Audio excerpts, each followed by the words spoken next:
What's crack-a-lackin'? Welcome in to My Mind is a Weapon Fantasy Football Show. What's crack-a-lackin'? Welcome into another episode of My Mind is a Weapon Fantasy Football Podcast. I am your host, Sleazebomb.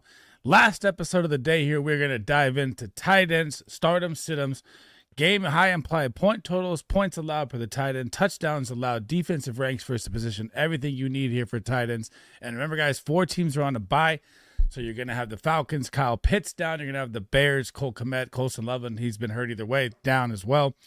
Tucker Kraft is going to be out for the Packers, and the Steelers, Jonnu Smith and Pat Freiermuth will be out. So make sure they're out of your lineups, guys. Before we dive into it here, make sure you smash that like, hit that subscription button, turn that bell on so you don't miss a video. You know when I'm live. I'll be live Thursday, Friday, Saturday, and Sunday this week. Back in town, no Vegas trip. We're back ready to grind for you guys this week. If you haven't checked out the Guys FF Discord, pinned in the comments and in the description, me and my partner, Big Draft Energy, we cover everything fantasy football, redraft, dynasty, trade value, player trade values. I even dropped my pickups in there. 5 for 5, guys. 5 straight locks. I'm absolutely in fuego. And I went 7 for 8 on slips in there last week. Made the Discord a lot of money, guys. Make sure you check it out.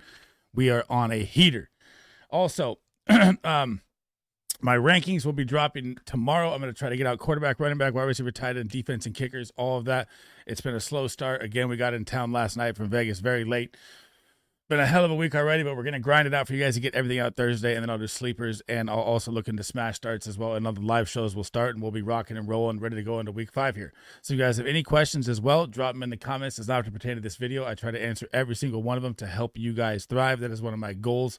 Every single year I do this content is for you guys to be better and better and better. Now let's take a look at my tight end start-em sit-ems for week 5. So if you guys are new to the channel, this is my tight end board here. Start, sit-ems, green start, flex, I'll say low, high end if you want to throw them in there. Red will be sit, away team at the top versus down to the home team. That is how the board plays out here. And starting off with Thursday night football, San Francisco 49ers 3-1, headed into the LA Rams 3-1, over under 47.5.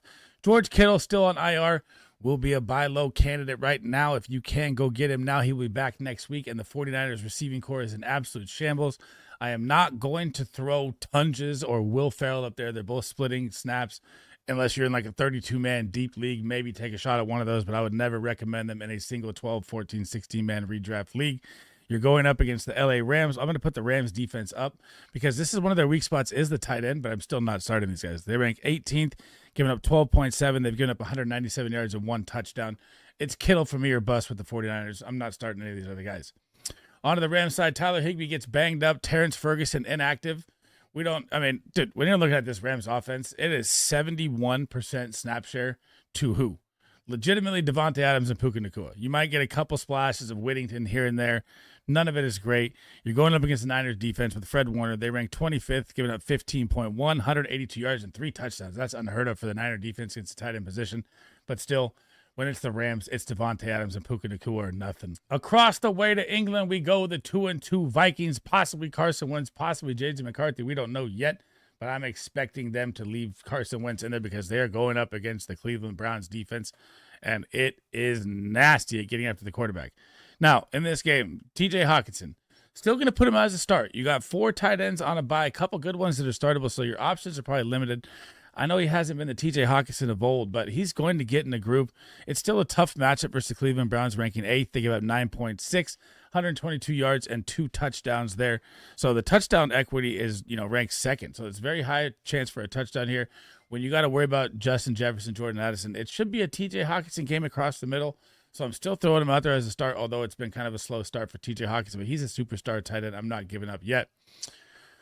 On to the Browns side, man. It's like a Fannin and Njoku. We need an injury to happen here. So Fannin played 85% of the snaps last week. That's ridiculously high for a 21-year-old rookie. And Njoku's still the guy. He's on a contract year. Browns falling apart. You're most likely going to possibly hope Njoku is traded to a team that needs a tight end here, and then Fannin would become an elite tight end. You're going up against the Minnesota Vikings. They rank number 11th versus the tight end, giving up 10.4, 164 yards and a TD. So about 25% chance for a touchdown. Not great here, but volume is going to be here. You're probably going to have Dylan Gabriel, and rookie quarterbacks, which is not Joe Flacco, tend to look to their security blanket. So this may help Njoku or Fannin. The Browns are always going to be playing from behind with pass volume anyways. Although, it depends on who starts with the Vikings in this game. This could be a closer game than people think, and I could possibly see the Browns upsetting here, to be honest. But when it comes to these tight ends, they're both, startable, low-end, mid-flex plays. I don't love them as starts anymore because they're just splitting, and it's just a nightmare, but they're still going to probably give you 7 to 11 points in PPR with a possible touchdown upside chance. The 1-3 Las Vegas Raiders are headed in to take on the 3-1 Indiana Jones-led Indianapolis Colts. And these two tight ends, you're starting them no matter what with Brock Bowers and Tyler Warren. But man, what a bad value Brock Bowers looks to be right now. He's tied in 11 on the season, guys. And we talked about it all in the shows, how we were lower on Brock Bowers this year.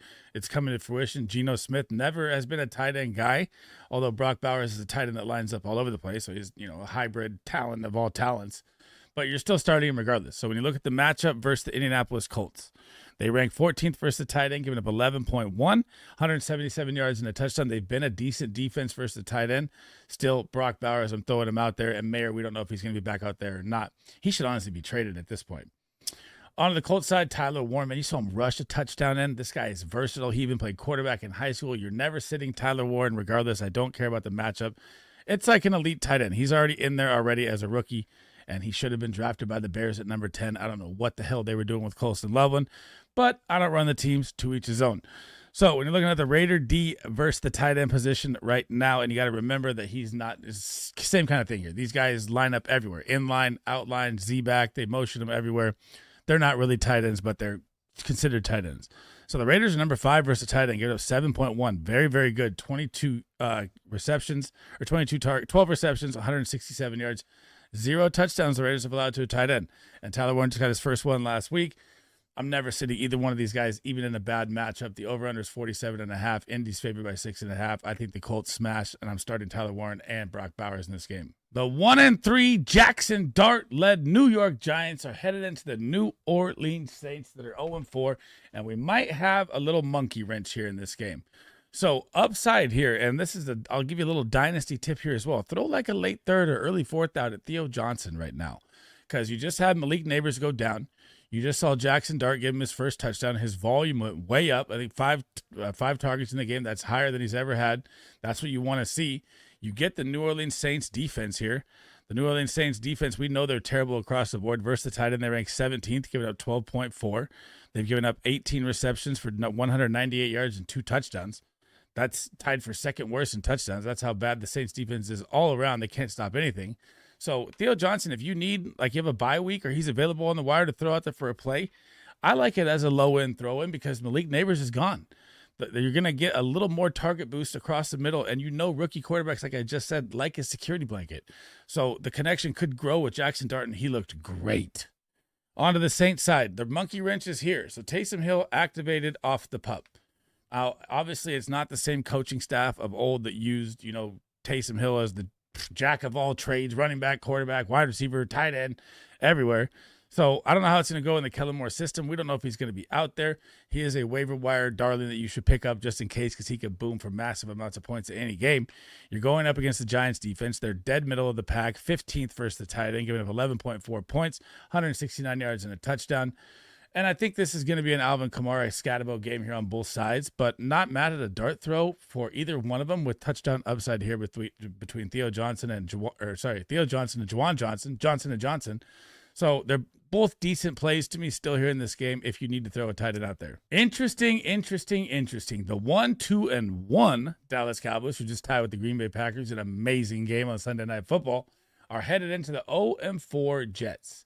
And if you've been subscribed to my channel or been part of any of the live show, Jake Ferguson was one of my major targets, always whenever Dak Prescott is the quarterback, and really had nothing to do even with the fact that CeeDee Lamb went down. And people are, will always sit there and say, well, yeah, he went down and his targets went way up. Dude, when CeeDee Lamb was out there, he was still getting 12 targets a game. That is absolutely bonkers for a tight end. And you have to look at the last 3 games here combined, guys. He has 33 targets over 3 games. That's 11 targets a game. That's absolutely insane. His fantasy points are at 17, 21, 17 in the last 3 games. You get the New York Jets this week. The Jets versus the tight end rank 19th, giving up 13 points a game. Boom, right there for Ferguson. You already see why it's a start. 150 yards and 3 touchdowns. 3 touchdowns ties for dead last. The opportunity is going to be here for Jake Ferguson in bunches this week. Now, interesting. Here we go. Mason Taylor. I was high on him coming in. Didn't work out. Rookies get off to a slow start. He's got 13 targets over his last 2 games with 6 and 7. Just had a big game against the Dolphins on Monday Night Football last night. So when you're looking at the Jets situation, and this is why I was kind of high on him coming in, was he should be the second target in this offense. I'm not going to buy into Alan Lazard or Arian Smith or Josh Reynolds, or he's been hurt.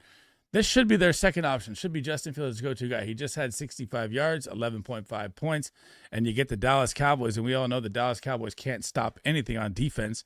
They rank 13th, giving up 11 points to the tight end a game, 182 yards, 20 receptions, and 1 touchdown. So about 4 receptions a game. 5 receptions a game. It's going to be a decent play if you need it. It could be a high shootout game. It's, do I think the Jets are going to keep up? I hope they do. The over-under is 47.5. Justin Fields can always crack a big one. Garrett Wilson's always going to be the guy. But if you need a dart throw tight end, I'm not mad at a low-end flex play with Mason Taylor because I feel like volume is king and they're always going to be playing from behind. The 1-3 battle of the Carolina Panthers hosting the Miami Dolphins. That is not the Miami Dolphins. There we go. And man, Darren Waller. The over-under in this game is 44.5. Carolina's favored by 1.5. And Tyreek Hill, man, that knee injury was gruesome on the sideline. Tackled, went down, knee was crooked, holding his knee, and then he's smiling and waving at the crowd on the way out. And Darren Waller comes in and plays 16 snaps, guys, and gets 4 targets. That's 25%. What you have to remember last year, Jonnu Smith was tight end 4 overall, and he did all of that down the stretch, garbage time or not, playing from behind. That's what the Dolphins are. And a Mike McDaniel system is going to feed the tight end. And he had 2 touchdowns in his first game back, and he's been rapping and not even playing football. This is going to be a great start for him here again, even if he plays 40 to 50% snaps. The Carolina Panthers versus the tight end ranked 27th. They're 6th worst. They give up 15.3, 21 receptions, 285 yards, and 2 touchdowns. High probability that Darren Waller scores again here. He's the only big body red zone threat they have. That literally A-Chain, Waddle, Malik Washington, Taj Washington, whatever the other guy's name is. They're all tiny. This is going to be the big body that Tua is throwing to, and Darren Waller, man, he's probably going to score another touchdown here in week 5, and it's crazy. Onto the Panthers. Onto the Panthers side. Sorry, these are long videos, man. Get me. Onto the Panthers side. Jatavion Sanders was out last week. Don't know if he's going to be back out there. Tommy Tremble got a touchdown last week. I'm not starting Tommy Tremble against the Miami Dolphins. This is a deep league. I mean, the matchup is great here. I'm hoping Sanders is back out there. The Miami Dolphins ranked 30th versus the tight end. Giving up 16.6, 24 receptions, 302 yards, and 2 touchdowns. This is a great spot for Jatavion Sanders to be back out there. Again, you got to pay attention to the injury updates, and I'm not throwing Tommy Tremble out there if Jatavion's out again. The 1-3 Houston Texans are heading into the 1-3 Baltimore Ravens. Hear that again, 1-3 Baltimore Ravens. Now, Dalton Schultz, this guy's got a plus matchup. I mean, the Baltimore Ravens defense has been getting gashed across the board. The over-under is 39.5, very low. Houston favored by 2.5 in this game because you're going to have Cooper Rush at quarterback with Lamar Jackson out 2 to 3 weeks here. So when you're looking at the Ravens defense, it's super plus for Dalton Schultz, but I don't trust it. 14.7 points. They rank 23rd, 26 receptions, 267 yards and a touchdown. Still, I don't care what it is with Dalton Schultz. It just can't do it. On the Ravens side, they kind of split snaps, which is going to hurt. You saw Likely and Mark Andrews. I think it was 29 routes, 27 routes. Right back to what it was. Obviously, Likely wasn't targeted in the game. Mark Andrews came out early with a couple pop shots early and then kind of fizzled away. And you got Cooper Rush. It's just going to be tough. I'm going to say if you need to dart throw any of them at tight end because the buys, you could throw them in there. I don't think it's going to be good till after the bye with these tight ends. I mean, I'm all in on Zay Flowers. I think he's going to be the guy they gadget up for these games coming up here while Lamar is out, getting healthy to come back off the hammy. But if you need to throw out Likely, if you need to throw out Andrews, I'm okay with it, barely, low end flex play. But Dalton Schultz, I just can't trust at all. The 0-4 god-awful looking Tennessee Titans, man, are heading into the 2-2 Arizona Cardinals. Probably going to be the 3-2 Arizona Cardinals when it's over. The over-under is 41.5. Arizona's favored by 7.5 in this game. Chigakonkwo has his splashes where he can see 6-7 targets, and then has splashes where it's nothing, and then has another splash game, and then has nothing. And Calvin really had a little injury last week. Still not ever going to say to start Chigakonkwo. You're going up against the Arizona Cardinals, and you got to look at the matchup. So the Arizona Cardinals versus the tight end. Currently, right now on the season, they are ranking 22nd, giving up 14.4, 26 receptions and a touchdown.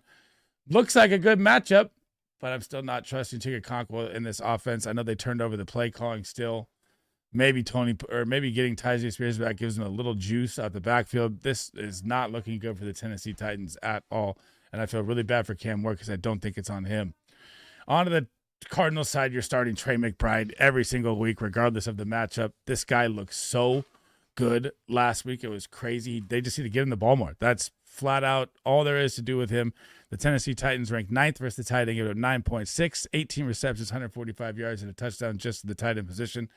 Still, it doesn't matter who I'm playing against Trey McBride. I don't care if I'm going up against the Atlanta Falcons, who are number 1 versus tight end. You are starting Trey McBride every single week.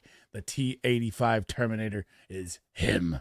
The 2-2 Commanders are headed into the 3-1 Chargers, coming off the big loss to Jackson Dart and the New York Giants.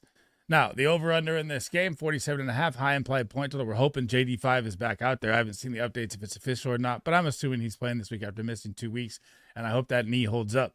Now, whenever JD5 is out there, Zach Ertz becomes a must-start tight end. First 2 weeks, touchdown a game, he's his boy. I've always wanted Ben Sinnott. Doesn't matter what the matchup is, JD5's ability to get loose out of the pocket regardless, and he loves Zach Ertz. It just blows my mind. I say that because I'm like a biased Ben Sinnott guy. But you're going up against the Chargers. Chargers ranked 10th versus tight end, giving up 10.1, 136 yards, 15 receptions, 2 touchdowns. So they're, higher end on the touchdown side. It could be there. Whenever JD5 is out there, I got to put Zach Ertz as a start because he's earned it, man. And he was tied in 7 last year with him overall, and he wasn't even drafted till like round 20. Now, Chargers, we're looking at a change of the guard, guys. Will Dissly, Tyler Conklin are getting phased out for Oronde Gadsden. And you can pull up my Twitter right now, type in Sleazebomb. Oronde Gadsden out of Syracuse was my sleeper tight end of the year out the draft, and the Chargers got an absolute gem. And like father, like son, and his father played in the NFL as well. And we have to look at here. Past 2 games playing, limited snaps, 26% snaps, 48% snaps, 10 targets for the 2 games, 7 receptions. That's what you want at tight end. This is going to be an opportunity that's going to open up more and more. And when you have Quentin Johnson, who's absolutely balling out of control, Ladd McConkey's still good at football. It's just not coming to fruition. And you got Keenan Allen, the security blanket. How are they going to cover all these guys? Oronde Gadsden is someone that you could throw in there as a flex play if you need. The matchup versus the Commanders, guys, is great. They're very bad versus the tight end. They give up 15.3, 19 receptions, 283 yards, bottom 5 in yardage as well to go along with 2 touchdowns. You could have an Oronde Gadsden touchdown here. Again, I like volume. He's not to the full volume where I want to throw him in to start yet, but if you need a dart throw play, the matchup is great here, and his work is going up and up. The 3-1 on fire Detroit Lions are headed in to face the 2-2 falling apart Cincinnati Bengals. And this Sam Laporta, this is like, the over-under 49.5. One of the tied for one of the highest implied point total games. Sam Laporta hasn't had over 40 yards in 4 weeks. I don't know what the hell is going on here. It's time to get this man involved. The matchup here is beautiful. The only thing you got to hope is that the game script doesn't get out of hand and just become a run game here because the Bengals offense is so bad. But you got to remember the Detroit Lions 2 corners are out if you watch my other video. So I do kind of like this game to be a little high scoring here. But Bengals versus tight end, 28th, 4th worst. They give up 16 points to the position of game, 27 receptions, 244 yards, and 2 touchdowns. Should be a Sam Laporta smash game here. Right. He's had a couple great matchups and not done anything with it yet. I know it's been the Amon-Ra show with how much, weapons to go around with Tesla, Amon-Ra and Jameson Williams, the deep balls, and Gibbs out the backfield, David Montgomery. There's so many, but man, this has got to be a Laporta week this week. I'm putting him as a start here. And if he doesn't hit again this week, I'm going to probably move him down to yellow. Bengals side, I'm not trusting Noah Fant or Gesicki, period. I'm not even going to read the Detroit Lions defense because Jake Browning, no for the Bengals. Sunday Night Football, the 2-2 New England Patriots are headed into the 4-0 Buffalo Bills. 49.5 over under in this game. And this is probably an all green game here, but it kind of depends. I mean, still here. I'm not sold yet, even though Dalton Kincaid is scoring like crazy and looks like the breakout is here. So we're talking about Hunter Henry first and why he's so goddamn good at tight end this year is absolutely bonkers. I mean, he's currently tight end 3. He's had over 10 points 3 out of 4 games, 30 points the week before with 2 touchdowns. Scored again last week against Carolina. Great matchup there as well. He's Drake May's security blanket. It's absolutely crazy. He's one of the best values you could have got at tight end. He's a must start every single week, regardless of the matchup, and that is bonkers to say. And you get the Buffalo Bills versus the tight end. They're number 2. It's a very tough matchup. They allow 5.4. They've allowed 9 receptions and 67 yards and 1 touchdown. Not a lot of volume, but still, what if the Bills get ahead? What if the Drake May Patriots become a passing surge game? And Hunter Henry's probably going to see 8 to 10 targets again and be another must-start tight end. Now, onto the Dalton Kincaid side here. This is like the tough part for me. I've always been a Kincaid guy, but I'm always a volume guy too. And Kincaid, guys, last week, he scores a touchdown. He had 2 targets, 1 reception for 28 yards and a touchdown. He played 37% of the snaps. That is not good enough usage for me to even say start. The week before that, 55. Week before that, 48. Week before that, 51. He's not a full-time tight end. Dude, Harold Fannon's getting 80% usage.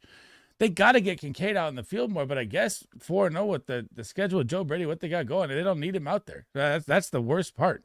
And that's what hurts me the most with all these Bills receivers. You get the New England Patriots defense versus the tight end. It's a great matchup. They rank 24th, give up 15.05 points, 23 receptions, 252 yards, bottom 5 and 2 touchdowns. But again, we don't know how much Kincaid is going to actually play. So, like, when you look at the box score and you have him on your fantasy team, you're going to think, oh, it's great. Yeah, he's scoring. Yeah, he has. He's got 17, 14, and 9. He's, tight end 6 on the season. But his usage, guys, is like tight end 20. So to keep up the production that he has with the usage he has is not sustainable to me. So he's a start if you need it, but it's always sketchy because he's not getting a lot of usage. Last but not least, Monday Night Football. The 2-2 Chiefs are going to go into Duval against the 3-1 Jacksonville Jaguars and smack them in the mouth. I'm tired of this 3-1 team. And that's not just because they beat my 49ers last week. They're like the Eagles to me, man. This offense should not have them at 3-1. They just somehow are. The 46.5 over-under Kansas City minus 3.5. I'm taking the Chiefs and the points all day in this game. Now, when you look at the matchup here, the Jacksonville Jaguars versus the tight end, they are very good. They rank 12th above middle of the pack, giving up 10.9, 20 receptions, 199 yards, and a touchdown.